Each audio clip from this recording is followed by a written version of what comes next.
The best way I could describe my faith at 17 years old was this. I was faith adjacent. What I mean by that is that I was always around people with faith, but I didn't have a faith of my own. See, my dad was a pastor my entire childhood. He was the one giving the message every single week. But what made faith difficult for me during that season was that my dad was a Spanish pastor. And I didn't speak any Spanish. So every week, I would sit in church not knowing or understanding a single word that was being spoken. It was literally another language to me. And because of that, faith felt distant. Eventually, I started attending a student ministry at another church. And if I'm being honest, I was mainly there to talk to girls, get phone numbers, and cause a little trouble. I definitely made my student pastor work for it. But one day, my student pastor told us about this camp our group was going on. Then he pulled me aside after and said, "James, I want you to go on this trip." That trip changed my life.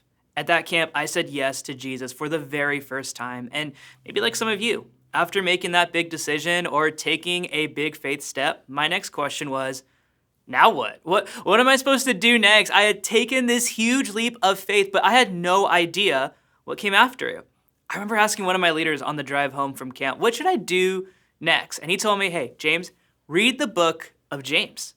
And of course, I was all in. You mean there's a book of the Bible named after me? Absolutely.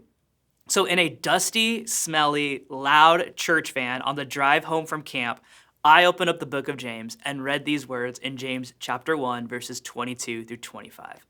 Do not merely listen to the word and so deceive yourselves. Do what it says. Anyone who listens to the word but does not do what it says is like someone who looks at his face in a mirror and after looking at himself goes away and immediately forgets what he looks like. But whoever looks intently into the perfect law that gives freedom and continues in it, not forgetting what they have heard, but doing it, they will be blessed in what they do.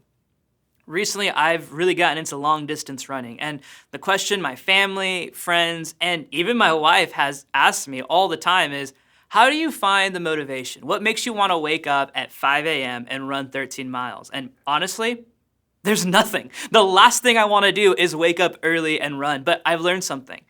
I can't wait until I feel motivated. I just have to start. The hardest part is taking that first step. But once I start, everything else becomes easier. As James writes to these believers, he says, do what it says. Don't just hear the words of Jesus, put them into practice. Following Jesus often feels a lot like training for a long run. We can listen to sermons, read our Bibles, go to church, and take notes. But if we never actually live out what Jesus says, we've missed the point. Loving your enemies, forgiving people who hurt you, serving others, spending time with God, being part of community, showing kindness. These things aren't always easy. In fact, most of the time, we won't feel like doing them, but spiritual growth doesn't happen by simply listening. It happens through obedience.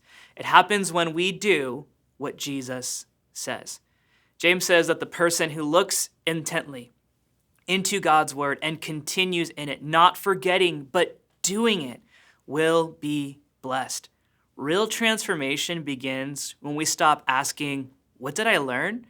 And starts asking, what am I going to do about it? What if the life change you're looking for isn't found in the next trendy workout, the right investment, another dating app, or posting the next viral video? What if your life could be transformed simply because you decided to live out what Jesus says? My life has been far from perfect. I've made a lot of mistakes, but after that day in a church van, after reading James and talking with my leader, I decided to simply try to do what Jesus says. And 13 years later, I found myself taking a group of students to camp. On the first night, the speaker announced that we would be studying the book of James.